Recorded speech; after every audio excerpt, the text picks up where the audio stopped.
Now, the final thing is processes, because I think in order to get a sustainable organisation, clearly you have to have a set of values that you live to rather than stick plastic over.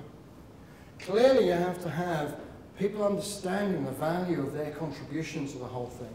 You clearly have to have leadership, but if you have processes that are congruent with it, that ties it all together. And it's actually often I see that incongruent processes are what's breaking cultures. So I'm just going to give you one example, which is their meetings process, which you might like, because you can use this anytime. It's dead easy. So when the Maasai have a meeting, they sit in a circle, right? They don't sit around a table, although I'm not sure, they actually sit around a fire, and I'm not convinced that that's mandatory for the process. Bloody good use of most board tables I've come across, though. Anyway, so they sit around a fire and they sit in a circle. Do you know why they sit in a circle? You can see everybody and they can look into people's eyes because the eyes are the window, so you really know what people are saying to you. So they sit in a circle. Someone sits about 12 o'clock. They are the facilitator of the meeting. That is their role. They're not a contributor to the meeting. They are a facilitator. To their right sits the person who has the most wisdom about the topic that we're discussing today, and it goes round in sequence to the person who has the least wisdom about the topic we're discussing today. This is not hierarchical. This could be, on my left, the most senior person. They just don't have much wisdom about today's topic. So it's clearly structured in that process. And they start what they're about to say with 2 words. Before I do that, you sit in meetings a lot, don't you? Right? Now, those of you who've got children, have you ever tried explaining a business meeting to children? It doesn't make sense, right? They're not stupid children. Anyway, so you sit in business meetings, you've heard all this, right? How many people have you ever heard starting their conversation with, I entirely agree with what Stuart just said? Have you ever heard those entirely agree words? Yep. That's basically saying, right, there's 2 of us now. Okay, do you want to take us on?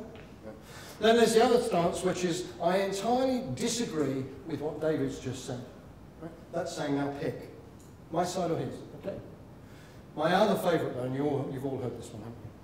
I entirely agree with what Lucy's just said. But that says, fundamentally I'm a lying bastard, so don't trust anything else I'm about to say either. So they don't start what they're saying with those things. They use 2 words. I think.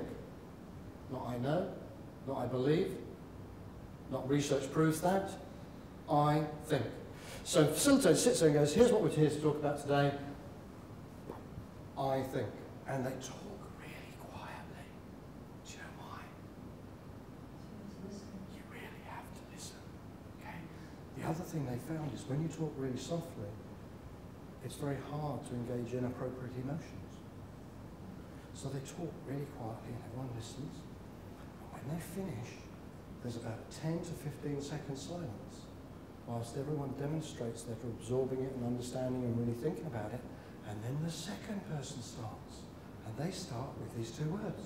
I think. And it goes round. So everyone gets their chance to express what they think. And when it gets to the end, the facilitator does this really magical trick that kind of goes, well, based on what I've heard, it seems like we think. And he kind of encapsulates everyone's views. And then they go, okay, so now we have to make a decision. Right? We know what everyone thinks, now we have to make a decision. So they do this I think thing again. And they come to a decision. I never saw it take more than 2 rounds. I never saw anyone fall out. I never saw anyone throw their teacups in the table. And when they walked away, everyone was totally committed to the whole thing.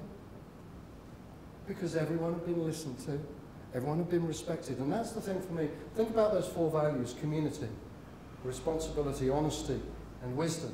That process embodies them. Everyone gets a chance to speak, so the whole community is effectively heard.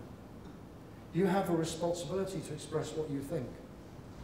And you can't sit there and avoid it. You can't sit there and be quiet in one of their meetings. You are getting total honesty from people. And it respects wisdom. So that's, for me, a demonstration of a process that's congruent with the culture you're trying to create.